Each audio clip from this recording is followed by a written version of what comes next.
पूज्य भगवान महावीर तथागत भगवान बुद्ध विज्ञ होते हुए भी लोक भाषाओं में गीता के ही संदेशवाहक हैं।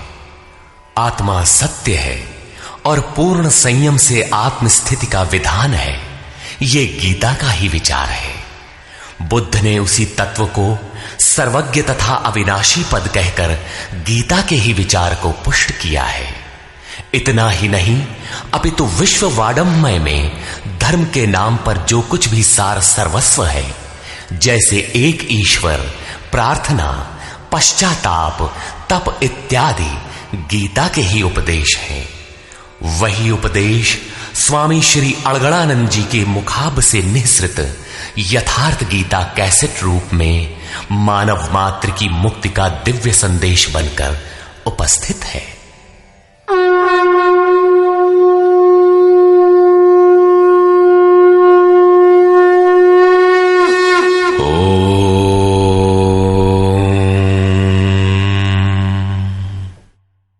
श्री परमात्मने नमः।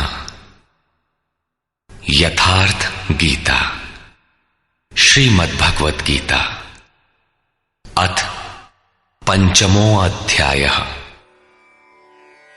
अध्याय 3 में अर्जुन ने प्रश्न रखा था कि भगवान, जब ज्ञान योग आपको श्रेष्ठ मान्य है तो आप मुझे भयंकर कर्मों में क्यों लगाते हैं? अर्जुन को निष्काम कर्म योग की अपेक्षा ज्ञान योग कुछ सरल प्रतीत हुआ लगता है, क्योंकि ज्ञान योग में हारने पर देवत्व और विजय में महामहिम स्थिति, दोनों ही दशाओं में लाभ ही लाभ प्रतीत हुआ। किंतु अब तक अर्जुन ने भली प्रकार समझ लिया था कि दोनों ही मार्गों में कर्म तो करना ही पड़ेगा। योगेश्वर उसे संशय रहित होकर तत्वदर्शी महापुरुष की शरण लेने के लिए भी प्रेरित करते हैं, क्योंकि समझने के लिए वही एक स्थान है। अतः दोनों मार्गों में से एक चुनने से पूर्व उसने निवेदन किया। अर्जुन उवाच।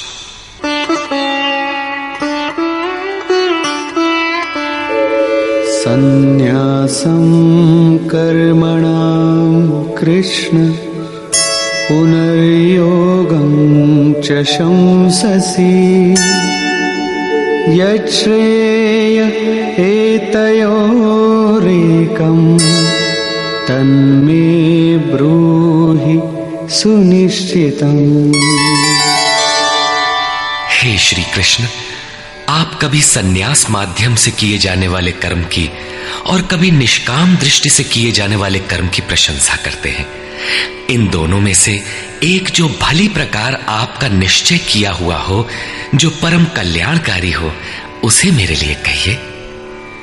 कहीं जाने के लिए आपको 2 मार्ग बताए जाएं, तो आप सुविधाजनक मार्ग अवश्य पूछेंगे। यदि नहीं पूछते तो आप जाने वाले नहीं हैं। इस पर योगेश्वर श्री कृष्ण ने कहा। श्री भगवान उवाच। संन्यासः कर्मयोगश्च निःश्रेयसकरावुभौ तयोस्तु कर्म संन्यासात् कर्मयोगो विशिष्यते। अर्जुन, संन्यास माध्यम से किया जाने वाला कर्म अर्थात ज्ञान मार्ग से किया जाने वाला कर्म और कर्म योग, निष्काम भावना से किए जाने वाले कर्म, ये दोनों ही परम श्रेय को दिलाने वाले हैं। परंतु इन दोनों मार्गों से संन्यास अथवा ज्ञान दृष्टि से किए जाने वाले कर्म की अपेक्षा निष्काम कर्म योग श्रेष्ठ है। प्रश्न स्वाभाविक है कि श्रेष्ठ क्यों है? ज्ञेयः स नित्य सन्न्यासी यो न द्वेष्टि न कांक्षति निर्द्वन्द्वो हि महाबाहो सुखं बन्धात् प्रमुच्यते। महाबाहु अर्जुन, जो न किसी से द्वेष करता है न किसी की आकांक्षा करता है, वो सदैव सन्यासी ही समझने योग्य है, चाहे वो ज्ञान मार्ग से या निष्काम कर्म मार्ग से ही क्यों ना हो। राग द्वेषादि द्वंद्वों से रहित वो पुरुष सुखपूर्वक भव बंधन से मुक्त हो जाता है।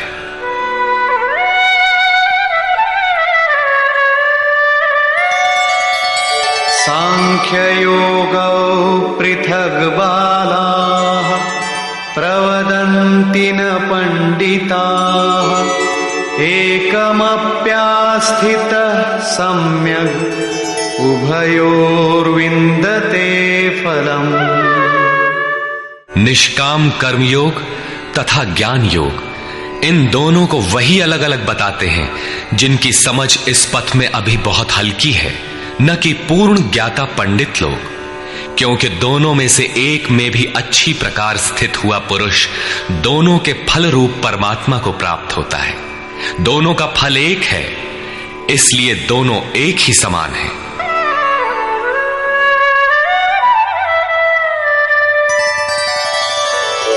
यत् सांख्यैः प्राप्यते स्थानम् तद्योगैरपि गम्यते एकं सांख्यं च योगं च यः पश्यति स पश्यति। जहां सांख्य दृष्टि से कर्म करने वाला पहुंचता है, वहीं निष्काम माध्यम से कर्म करने वाला भी पहुंचता है। इसलिए जो दोनों को फल की दृष्टि से एक देखता है, वही यथार्थ जानने वाला है।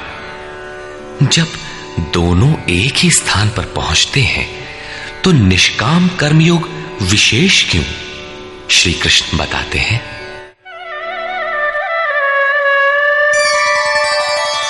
संन्यासस्तु महाबाहो दुःखमाप्तुमयो गतः योगयुक्तो मुनिर्ब्रह्म न चिरेणाधिगच्छति। अर्जुन, निष्काम कर्मयोग का आचरण किए बिना संन्यासः का प्राप्त होना दुखप्रद है। जब योग का आचरण प्रारंभ ही नहीं किया तो असंभव सा है। इसलिए भगवत स्वरूप का मनन करने वाला मुनि, जिसकी मन सहित इंद्रियां मौन है, निष्काम कर्मयोग का आचरण करके परब्रह्म परमात्मा को शीघ्र ही प्राप्त हो जाता है। स्पष्ट है कि ज्ञान योग में निष्काम कर्मयोग का ही आचरण करना पड़ेगा, क्योंकि क्रिया दोनों में एक ही है। वही यज्ञ की क्रिया है, जिसका शुद्ध अर्थ है आराधना। दोनों मार्गों में अंतर केवल कर्ता के दृष्टिकोण का है।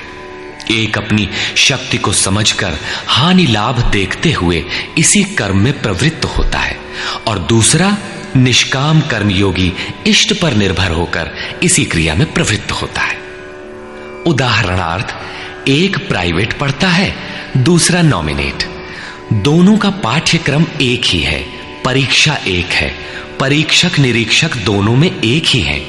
ठीक इसी प्रकार दोनों के सद्गुरु तत्वदर्शी हैं और एक ही है, केवल दोनों के पढ़ने का दृष्टिकोण भिन्न है। पीछे जैसे श्री कृष्ण ने कहा कि काम और क्रोध दुर्जय शत्रु हैं, अर्जुन इन्हें तू मार। अर्जुन को लगा कि ये तो बड़ा कठिन है, किंतु श्री कृष्ण ने कहा, नहीं, शरीर से परे इंद्रियां हैं, इंद्रियों से परे मन है, मन से परे बुद्धि है, बुद्धि से परे तुम्हारा स्वरूप है, तुम वहां से प्रेरित हो। इस प्रकार अपनी शक्ति को सामने रखकर स्वावलंबी होकर कर्म में प्रवृत्त होना ज्ञान योग है। समर्पण के साथ इष्ट पर निर्भर होकर उसी कर्म में प्रवृत्त होना निष्काम कर्म योग है। दोनों की क्रिया एक है और परिणाम भी एक ही है। इसी पर बल देकर योगेश्वर श्री कृष्ण यहां कहते हैं कि योग का आचरण किए बिना सन्यास अर्थात शुभाशुभ कर्मों के अंत की स्थिति का प्राप्त होना असंभव है।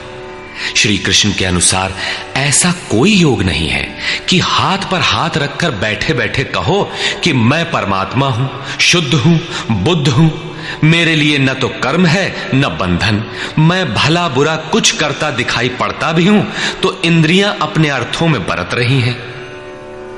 ऐसा पाखंड श्री कृष्ण के शब्दों में कदापि नहीं है। साक्षात योगेश्वर भी अपने अनन्य सखा अर्जुन को बिना कर्म की ये स्थिति नहीं दे सके। यदि ऐसा वे कर सकते तो गीता की आवश्यकता ही क्या थी।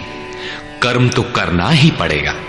कर्म करके ही सन्यास की स्थिति को पाया जा सकता है और योग युक्त पुरुष शीघ्र ही परमात्मा को प्राप्त हो जाता है। योग युक्त पुरुष के लक्षण क्या है, इस पर कहते हैं,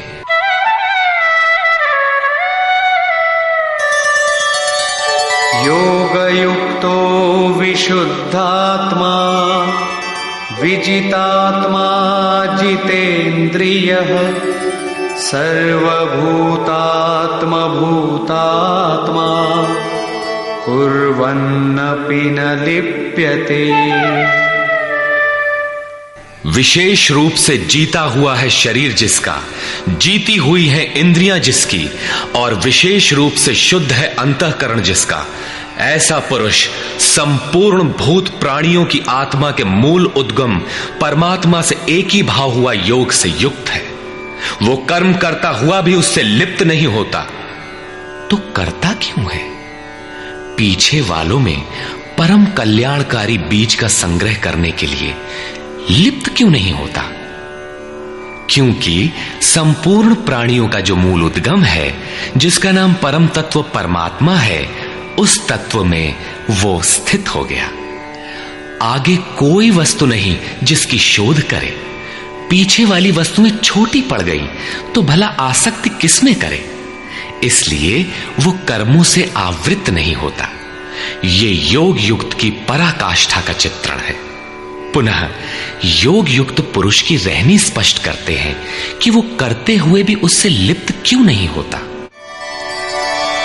नैव किंचित करोमीति युक्तो मन्येत तत्त्ववित् पश्यन् शृण्वन् स्पृशन् जिघ्रन् अश्नन् गच्छन् स्वपन् श्वसन् प्रलपन् विसृजन् गृह्णन् उन्मिषन् निमिषन्नपि इन्द्रियाणीन्द्रियार्थेषु वर्तन्त इति धारयन्। परम तत्व परमात्मा को साक्षात्कार सहित जानने वाले योग युक्त पुरुष की ये मन स्थिति अर्थात अनुभूति है कि मैं किंचित मात्र भी कुछ नहीं करता हूं। ये उसकी कल्पना नहीं, बल्कि ये स्थिति उसने कर्म करके पाई है। अब प्राप्ति के पश्चात वो सब कुछ सुनता हुआ, स्पर्श करता, सूंघता, भोजन करता, गमन करता, सोता, श्वास लेता, त्याग करता, ग्रहण करता, आंखों को खोलता और मीचता हुआ भी इंद्रियां अपने अर्थों में बरतती हैं। ऐसी धारणा वाला होता है परमात्मा से बढ़कर कुछ है ही नहीं, और जब उसमें वो स्थित ही है तो उससे बढ़कर किस सुख की कामना से वो किसी का स्पर्श इत्यादि करेगा। यदि कोई श्रेष्ठ वस्तु आगे होती तो आसक्ति अवश्य रहती, किंतु प्राप्ति के बाद अब और आगे जाएगा कहां और पीछे त्यागेगा क्या? इसलिए योग युक्त पुरुष लिप्त नहीं होता। इसी को एक उदाहरण के माध्यम से प्रस्तुत करते हैं। ब्रह्मण्याधाय कर्माणि संगं त्यक्त्वा करोति यः लिप्यते न स पापेन पद्मपत्रमिवाम्भसा। कमल कीचड़ में होता है, उसका पत्ता पानी के ऊपर तैरता है, लहरें रात दिन उसके ऊपर से गुजरती हैं, किंतु आप पत्ते को देखें सूखा मिलेगा। जल की एक बूंद भी उस पर टिक नहीं पाती। कीचड़ और जल में रहते हुए भी वो उससे लिप्त नहीं होता। ठीक इसी प्रकार जो पुरुष सब कर्मों को परमात्मा में विलय करके साक्षात्कार के साथ ही कर्मों का विलय होता है, इससे पूर्व नहीं। आसक्ति को त्याग करके अब आगे कोई वस्तु नहीं, अतः आसक्ति नहीं रहती, इसलिए आसक्ति को त्याग कर कर्म करता है। वो भी इसी प्रकार लिप्त नहीं होता। फिर वो करता क्यों है? आप लोगों के लिए, समाज के कल्याण साधन के लिए, पीछे वालों के मार्गदर्शन के लिए इसी पर बल देते हैं। कायेन मनसा बुद्ध्या केवलैरिन्द्रियैरपि योगिनः कर्म कुर्वन्ति संगम त्यक्त्वात्मशुद्धये।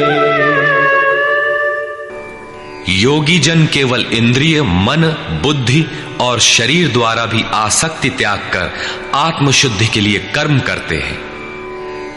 जब कर्म ब्रह्म में विलय हो चुके तो क्या अब भी आत्मा अशुद्ध ही है? नहीं, वे सर्वभूतात्म भूतात्मा हो चुके हैं। संपूर्ण प्राणियों में वे अपनी ही आत्मा का प्रसार पाते हैं। उन समस्त आत्माओं की शुद्धि के लिए, आप सबका मार्गदर्शन करने के लिए वे कर्म में बरतते हैं। शरीर, मन, बुद्धि तथा केवल इंद्रियों से वो कर्म करता है।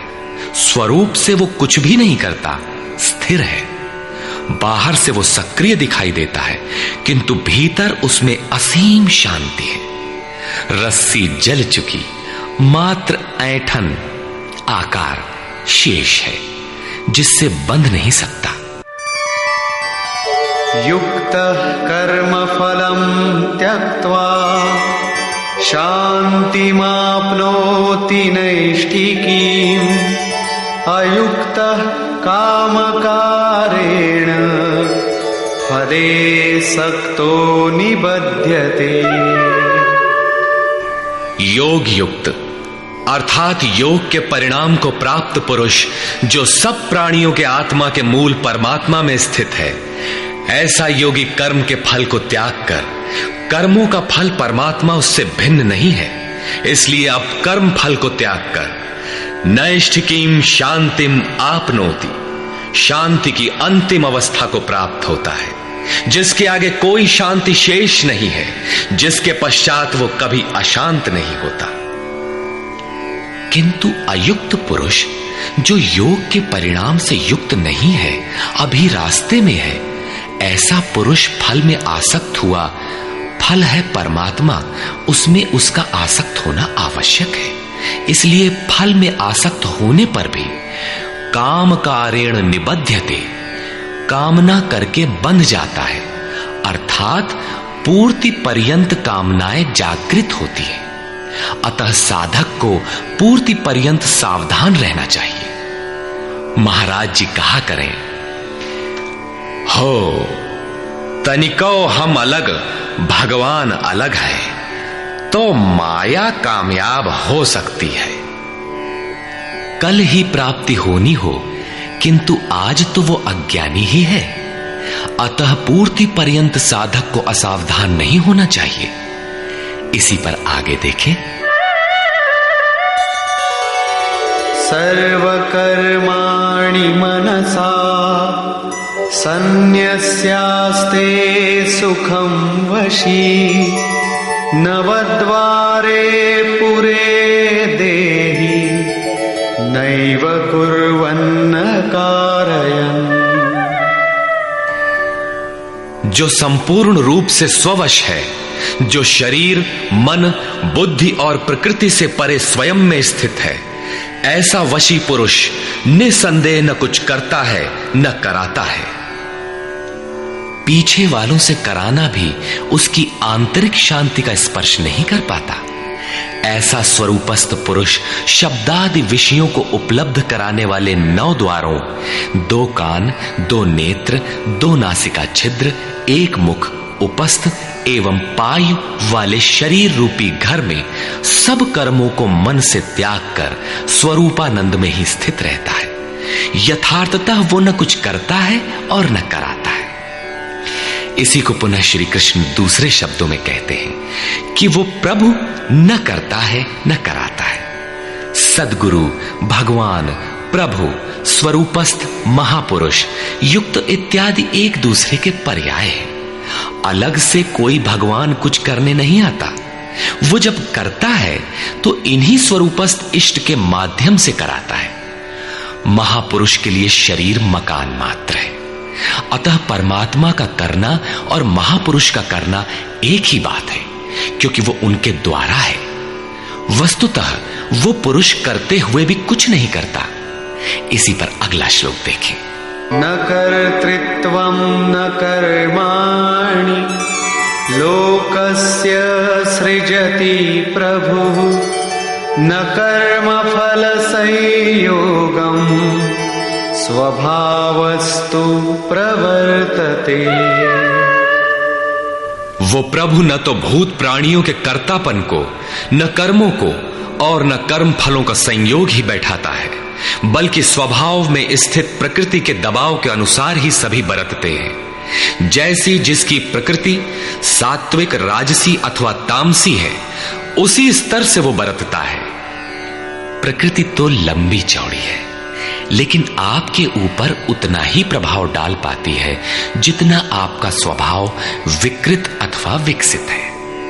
प्रायः लोग कहते हैं कि करने कराने वाले तो भगवान हैं, हम तो यंत्र हैं, हमसे वे भला करावें अथवा बुरा। किंतु योगेश्वर श्री कृष्ण कहते हैं कि न वो प्रभु स्वयं करता है, न कराता है, और न वो जुगाड़ ही बैठाता है। लोग अपनी स्वभाव में स्थित प्रकृति के अनुरूप बरतते हैं, भगवान नहीं करते। तब लोग कहते क्यों हैं कि भगवान करते हैं? इस पर योगेश्वर बताते हैं, नादत्ते कस्यचित् पापं न चैव सुकृतं विभुः अज्ञानेनावृतं ज्ञानं तेन मुह्यन्ति जन्तवः। जिसे अभी प्रभु कहा उसी को यहां विभु कहा गया है, क्योंकि वो संपूर्ण वैभव से संयुक्त है। प्रभुता एवं वैभव से संयुक्त वो परमात्मा न किसी के पाप कर्म को और न किसी के पुण्य कर्मों को ही ग्रहण करता है। फिर लोग कहते क्यों हैं? इसलिए कि अज्ञान के द्वारा ज्ञान ढका हुआ है। उन्हें अभी साक्षात्कार सहित ज्ञान तो हुआ नहीं, वे अभी जंतु हैं। मोहवश वे कुछ भी कह सकते हैं। ज्ञान से क्या होता है, इसे स्पष्ट करते हैं।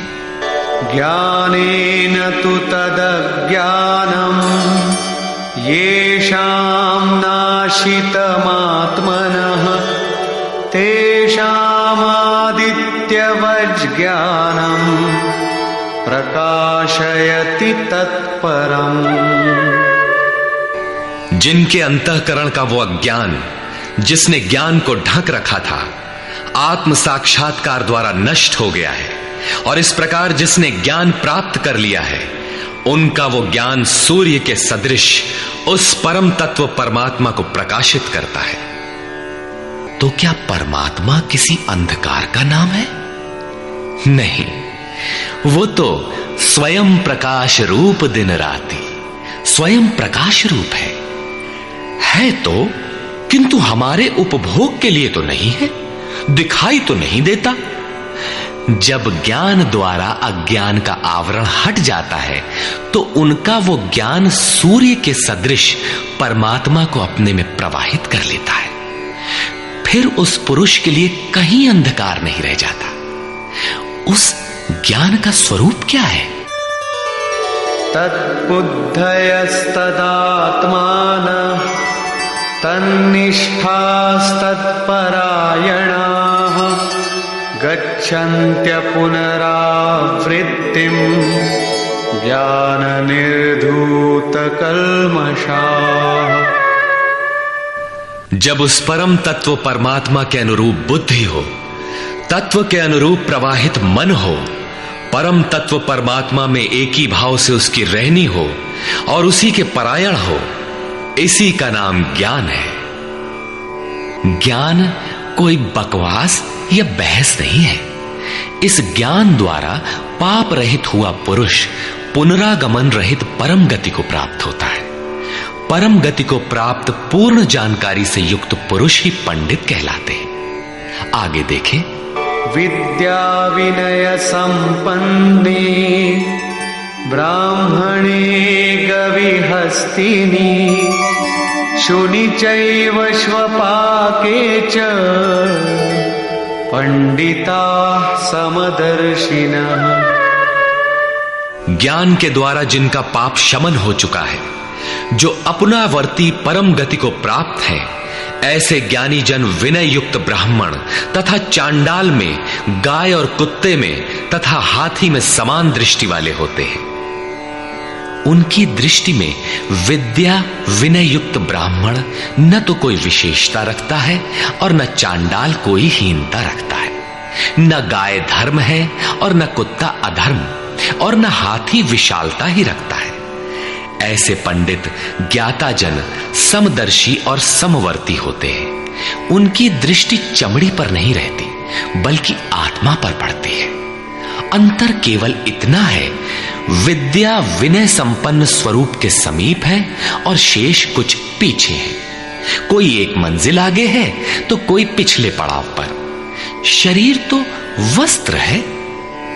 उनकी दृष्टि वस्त्र को महत्व नहीं देती, अपितु उनके हृदय में स्थित आत्मा पर पड़ती है। इसलिए वे कोई भेद नहीं रखते। श्री कृष्ण ने पर्याप्त गो सेवा की थी। उन्हें गाय के प्रति गौरवपूर्ण शब्द कहना चाहिए था, किंतु उन्होंने ऐसा कुछ भी नहीं कहा। श्री कृष्ण ने गाय को धर्म में कोई स्थान नहीं दिया। उन्होंने केवल इतना माना कि अन्य जीव आत्माओं की तरह उसमें भी आत्मा है। गाय का आर्थिक महत्व जो भी हो, उसका धार्मिक वैशिष्ट्य परिवर्ती लोगों की देन है। श्री कृष्ण ने पीछे बताया कि अविवेकियों की बुद्धि अनंत शाखाओं वाली होती है, इसलिए वे अनंत क्रियाओं का विस्तार कर लेते हैं। जबकि निष्काम कर्म योग में अर्जुन निर्धारित क्रिया एक ही है, यज्ञ की प्रक्रिया आराधना। अपुनरावृत्ति वाला ऐसा महापुरुष उस विद्या विनय संपन्न ब्राह्मण, चांडाल, कुत्ते, हाथी और गाय सब पर समान दृष्टि वाला होता है, क्योंकि उसकी दृष्टि हृदय स्थित आत्म स्वरूप पर पड़ती है। ऐसे महापुरुष को परम गति में क्या मिला है और कैसे, इस पर प्रकाश डालते हुए योगेश्वर श्री कृष्ण बताते हैं। इहैव तैर्जितः सर्गो येषां साम्ये स्थितं मनः निर्दोषं हि समं ब्रह्म तस्माद् ब्रह्मणि ते स्थिताः। उन पुरुषों द्वारा जीवित अवस्था में ही संपूर्ण संसार जीत लिया गया, जिनका मन समत्व में स्थित है। मन के समत्व का संसार जीतने से क्या संबंध? संसार मिट ही गया तो वो पुरुष रहा कहां? श्री कृष्ण कहते हैं, निर्दोषम हि समम ब्रह्म। वो ब्रह्म निर्दोष और सम है। इधर उनका मन भी निर्दोष और सम स्थिति वाला हो गया। तस्मात् ब्रह्मणि ते स्थिताः। इसलिए वो ब्रह्म में स्थित हो जाता है। इसी का नाम अपुनरावर्ती परम गति है। ये कब मिलता है? जब संसार रूपी शत्रु जीतने में आ जाए। संसार कब जीतने में आता है? जब मन का निरोध हो जाए, समत्व में प्रवेश पा जाए, क्योंकि मन का प्रसार ही जगत है। जब वो ब्रह्म में स्थित हो जाता है, तब ब्रह्मविद का लक्षण क्या है, उसकी रहनी स्पष्ट करते हैं। न प्रहिष्येत् प्रियं प्राप्य नो द्विजेत् प्राप्य चाप्रियं स्थिरबुद्धिरसम्मूढो ब्रह्मविद् ब्रह्मणि स्थितः। उसका कोई प्रिय अप्रिय होता नहीं, इसलिए जिसे लोग प्रिय समझते हैं उसे पाकर वो हर्षित नहीं होता, और जिसे लोग अप्रिय समझते हैं, जैसा धर्मावलंबी चिन्ह लगाते हैं, उसे पाकर वो उद्वेगवान नहीं होता है। ऐसा स्थिर बुद्धि, असम्मूढ़, संशय रहित ब्रह्मविद, ब्रह्म से संयुक्त ब्रह्मवेत्ता, ब्रह्मणि स्थितः, परात्पर ब्रह्म में सदैव स्थित है। बाह्य स्पर्शेष्वसक्तात्मा विन्दत्यात्मनि यत् सुखम् स ब्रह्मयोगयुक्तात्मा सुखमक्षयमश्नुते। बाहर संसार के विषय भोगों में अनासक्त पुरुष अंतरात्मा में स्थित जो सुख है उस सुख को प्राप्त होता है। वो पुरुष ब्रह्म योग युक्त आत्मा, पर ब्रह्म परमात्मा के साथ मिलन से युक्त आत्मा वाला है। इसलिए वो अक्षय आनंद का अनुभव करता है, जिस आनंद का कभी क्षय नहीं होता। इस आनंद का उपभोग कौन कर सकता है? जो बाहर के विषय भोगों से अनासक्त है। तो क्या भोग बाधक हैं? भगवान श्री कृष्ण कहते हैं, ये हि संस्पर्शजा भोगा दुःखयोनय एव ते आद्यन्तवन्तः कौन्तेय न तेषु रमते बुधः। केवल त्वचा ही नहीं, सभी इंद्रियां स्पर्श करती हैं। देखना आंख का स्पर्श है, सुनना कान का स्पर्श है। इसी प्रकार इंद्रियों और विषयों के संयोग से उत्पन्न होने वाले सभी भोग यद्यपि भोगने में प्रिय प्रतीत होते हैं, किंतु निसंदेह वे सब दुख योनयः, दुखद योनियों के ही कारण हैं। ये भोग ही योनियों के कारण हैं। इतना ही नहीं, वे भोग पैदा होने और मिटने वाले हैं, नाशवान हैं। इसलिए कौन्तेय, विवेकी पुरुष उनमें नहीं फंसते। इंद्रियों के इन स्पर्शों में रहता क्या है? काम और क्रोध, राग और द्वेष। इस पर श्री कृष्ण कहते हैं, शक्नोति हैव यः सोढुम् प्राक्शरीरविमोक्षणात् कामक्रोधोद्भवं वेगम् स युक्तः स सुखी नरः। इसलिए जो मनुष्य शरीर के नाश होने से पहले ही काम और क्रोध से उत्पन्न हुए वेग को सहन करने में, मिटा देने में सक्षम है, वही नर रमन करने वाला है। वही इस लोक में योग से युक्त है और वही सुखी है। जिसके पीछे दुख नहीं है, उस सुख में अर्थात परमात्मा में स्थिति वाला है। जीते जी ही इसकी प्राप्ति का विधान है, मरने पर नहीं। संत कबीर ने इसी को स्पष्ट किया, अवधू जीवत में कर आशा। तो क्या मरने के बाद मुक्ति नहीं होती? वे कहते हैं, मुए मुक्ति गुरु कहे स्वार्थी, झूठा दे विश्वासा। यही योगेश्वर श्री कृष्ण का कथन है कि शरीर रहते मरने से पहले ही जो काम क्रोध के वेग को मिटा देने में सक्षम हो गया, वही पुरुष इस लोक में योगी है, वही सुखी है। काम क्रोध बाह्य स्पर्श ही शत्रु है, इन्हें आप जीते। इसी पुरुष के लक्षण पुनः बता रहे हैं, योऽन्तः सुखोऽन्तरारामः तथान्तर्ज्योतिरेव यः स योगी ब्रह्मनिर्वाणम् ब्रह्मभूतोऽधिगच्छति। जो व्यक्ति अंतरात्मा में ही सुख वाला, अंतरारामः अंतरात्मा में ही आराम वाला, तथा जो अंतरात्मा में ही प्रकाश वाला, साक्षात्कार वाला है, वही योगी ब्रह्मभूत, ब्रह्म के साथ एक होकर ब्रह्म निर्वाणम, वाणी से परे ब्रह्म, शाश्वत ब्रह्म को प्राप्त होता है।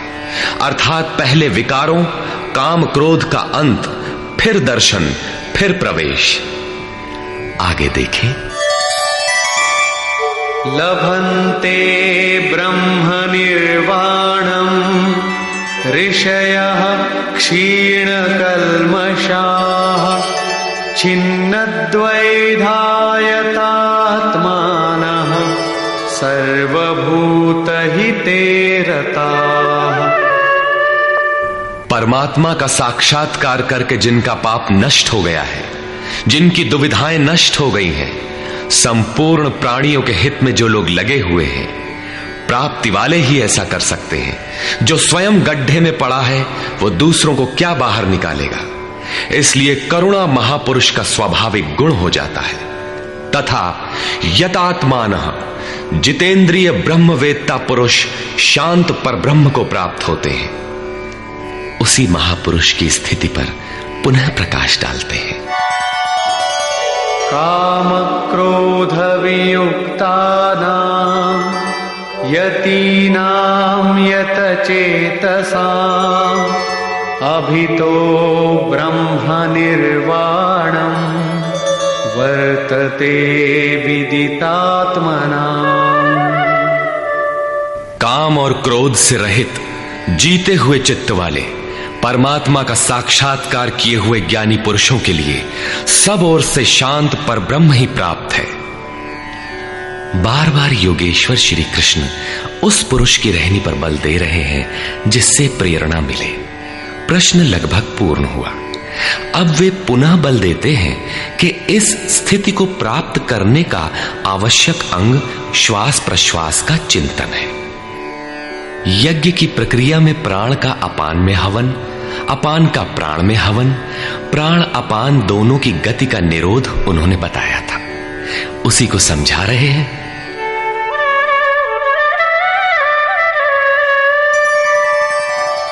स्पर्शान् कृत्वा बहिर्बाह्यान् चक्षुश्चैवान्तरे भ्रुवोः प्राणापानौ समौ कृत्वा नासाभ्यन्तरचारिणम् यतेन्द्रियमनोबुद्धिः मुनिर्मोक्षपरायणः विगतेच्छाभयक्रोधो यः सदा मुक्त एव सः। अर्जुन, बाहर के विषयों दृश्यों का न चिंतन करते हुए उन्हें त्याग कर नेत्रों की दृष्टि को भ्रिकुटी के बीच में स्थिर करके, भ्रुवोह अंतरे का ऐसा अर्थ नहीं कि आंखों के बीच या भावों के बीच कहीं देखने की भावना से दृष्टि लगाएं। भ्रिकुटी के बीच का शुद्ध अर्थ इतना है कि सीधे बैठने पर दृष्टि भ्रिकुटी के ठीक मध्य से सीधे आगे बढ़े। दाहिने बाएं इधर उधर चकपक न देखें। नाक की डाणी पर सीधी दृष्टि रखते हुए नासिका के अंदर विचरण करने वाले प्राण और अपान वायु को सम करके, अर्थात दृष्टि तो वहां स्थिर करो और सुरत को श्वास में लगा दो कि कब श्वास भीतर गई, कितनी रुकी। लगभग आधा सेकंड रुकती है, प्रयास करके न रोकें। कब श्वास बाहर निकली, कितनी देर तक बाहर रही। श्वास में उठने वाली नाम ध्वनि सुनाई पड़ती रहेगी।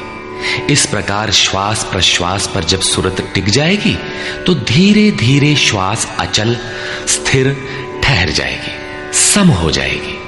न भीतर से संकल्प उठेंगे और न बाह्य संकल्प अंदर टकराव कर पाएंगे। बाहर के भोगों का चिंतन तो बाहर ही त्याग दिया गया था, भीतर भी संकल्प नहीं जागृत होंगे। सुरत एकदम खड़ी हो जाती है, तैल धारावत। तेल की धारा पानी की तरह टप टप नहीं गिरती, जब तक गिरेगी धारा ही गिरेगी। इसी प्रकार प्राण और अपान की गति एकदम सम स्थिर करके इंद्रियों, मन और बुद्धि को जिसने जीत लिया है, इच्छा, भय और क्रोध से रहित मननशीलता की चरम सीमा पर पहुंचा हुआ मोक्ष परायण मुनि सदा मुक्त ही है। मुक्त होकर वो कहां जाता है, क्या पाता है, इस पर कहते हैं भोक्तारं यज्ञ तपसां सर्वलोकमहेश्वरं सुहृदं सर्वभूतानां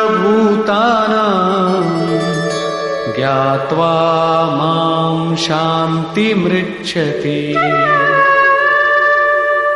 वो मुक्त पुरुष, मुझे यज्ञ और तपों को भोगने वाला, संपूर्ण लोकों के ईश्वरों का भी ईश्वर, संपूर्ण प्राणियों का स्वार्थ रहित हितैषी, ऐसा साक्षात जानकर शांति को प्राप्त होता है।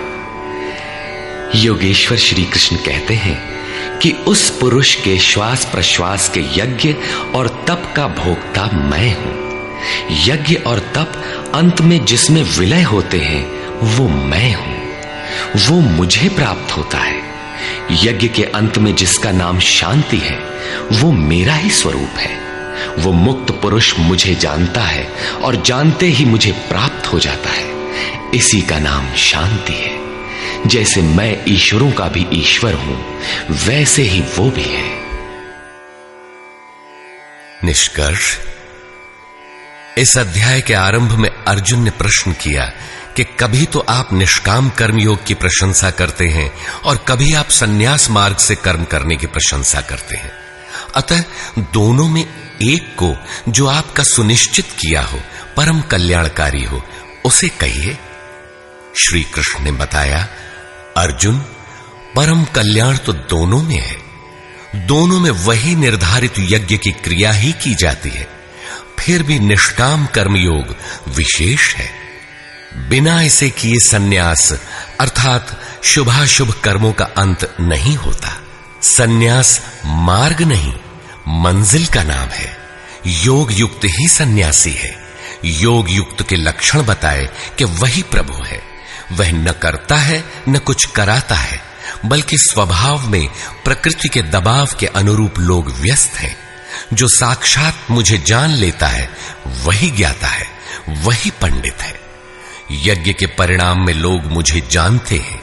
श्वास प्रश्वास का जप और यज्ञ तप जिसमें विलय होते हैं, मैं ही हूं।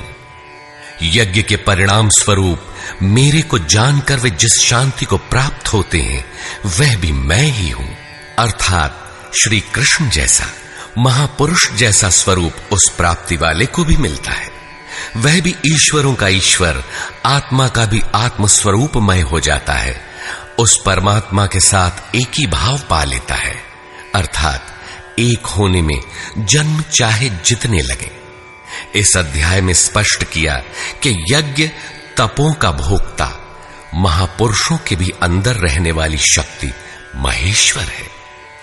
अतः ओम तत्सदिति श्रीमद्भगवद्गीता सूपनिषत्सु ब्रह्म विद्यायाम योग शास्त्रे श्री कृष्णार्जुन संवादे यज्ञ भोक्ता महापुरुषस्त महेश्वरः नाम पंचमोऽध्यायः।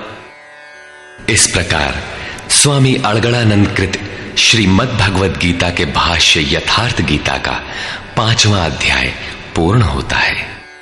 हरि ओम तत्सत।